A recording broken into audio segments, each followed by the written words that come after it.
Hi everyone, welcome to my sonic kitchen, and today we're going to talk about channel strips. I will explain how they work and how you can use them for your recordings. I'm Andrea Cichecki. I'm an electronic music producer and audio engineer, and I'm your new host for the Thomann studio and recording channel. I will talk about recording, mixing and mastering, and of course also about music production. So let's get started. Over here you see my recording desk. It has a lot of separate channels and they look also very similar to each other. So first I want to look at one channel, and when you understand this one, you also understand this one and this one and this one and this one. This is the microphone input, so you can connect your microphone to it. This is the line input for connection of your drum machines or your synthesizer.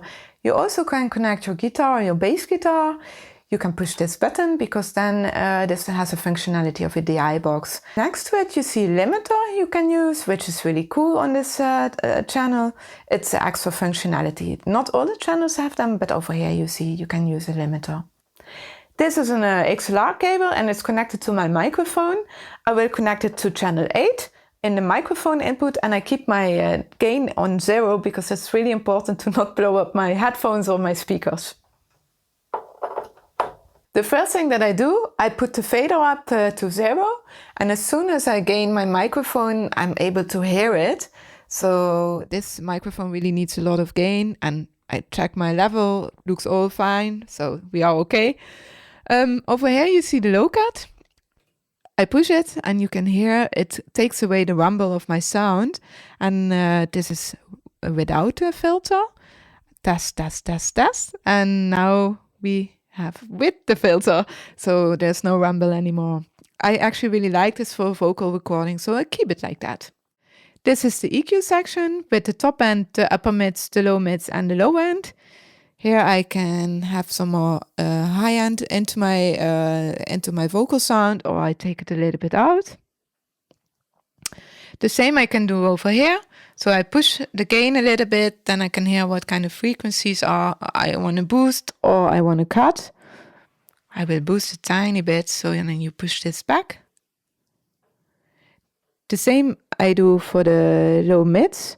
So over here you can hear how the sound is changing. Now you hear how it is very dark. So I push this a tiny bit again. And here's the low end, it's like a low shelf. So, and here I can take it completely out or a tiny bit. Depends on what instrument you have or what kind of focus sound you want to have. So in this case, I just leave it like this. This is the auxiliary send section. So the first 3 ones you can use to create a headphone mix for your band members or for yourself. You also can send a signal into your external effects when you have them. The lower parts, they are also for effects, but this desk has internal effects. So here is like a spring reverb that you can use. So I can open this a tiny bit up. And it also has like a delay, so to get really confused. And yeah, here we go. So no delay today. For now I will take the reverb down. And here we go to the pen pot. It's now in the center, but you also can turn it to the left side or you turn it to the right side. And this is the routing section. I'm able to... That was the mute. You didn't hear it because I muted. And here you have a solo button. The solo button you activate when you have a lot of sounds and you quickly want to hear if that sound is actually good. These are buttons that you can switch to send the audio signal to several parts of the desk. So in my case, my audio signal is going to the master output, and that is this fader, so you are able to hear my voice. The desk has also 4 separate subgroups, and you can send signals to subgroup 1 and 2, or 3 and 4, or just 1 or 2. It depends on what the purpose is. When you are recording drums and after the recording you have a really nice fader balance, it can be very handy to send them all to stereo 1 and 2, and then you use the fader to adjust the sound. So it's way more easier to handle than putting all your fingers on the fader. Of course, there are also software versions, so let's have a look at those. This is an SSL 4000E channel strip. Over here you can find again the input gain, so I can boost it or lower it. So it sounds like this. Next to it you see the virtual gain. This simulates analog noise that you can find in real consoles or in preamps. Some people really like this because it colors the sound. You need to keep in mind that when you have a lot of software emulations and they all have noise, that it can be a little bit too much. In this case, you also have the possibility to lower it. I engage now the sound. You hear a tiny bit. And here's without. We have a phase flip. When you use the phase flip, it inverts the sound. It's always good to check that. For instance, when you recorded a snare drum with top and a bottom microphone, then you have two audio signals that are actually one sound. It's really important that they not cancel each other out. And with the phase flip, you can hear if it's better with or without. And over here we have a mute button again. Here we have a total harmonic distortion, so you can use some saturations. It's also really nice on drums. For now I have my synth sounds, and I can dial a tiny bit in of this.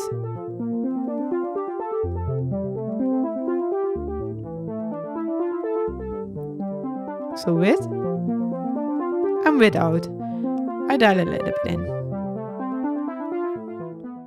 In the middle part, you see the EQ section with high frequency, high mid frequency, low mid frequency, or low frequencies. And you can use a shelf or a bell. So you can hear that it sounds over here really nice. So I like it over here. Here you hear how it is with cutting. I boost this a tiny bit. You can boost or cut. This is the frequency range and this is the Q. So you can hear how the filter is working. You hear this.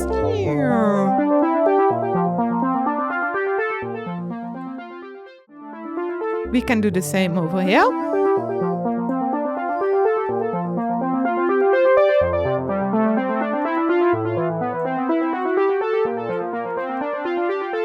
This is narrow,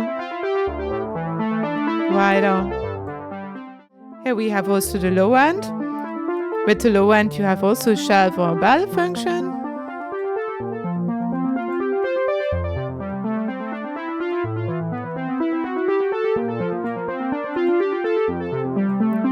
This is the bell. It's always good to check if you're not doing too much on the equalizer. So in between, you also can engage it again and put it off and then on to really listen. This channel strip has also a sidechain option. You can send this equalizer also before the dynamics or after. And over here, you see the filter section. You have a high pass filter or a low pass filter.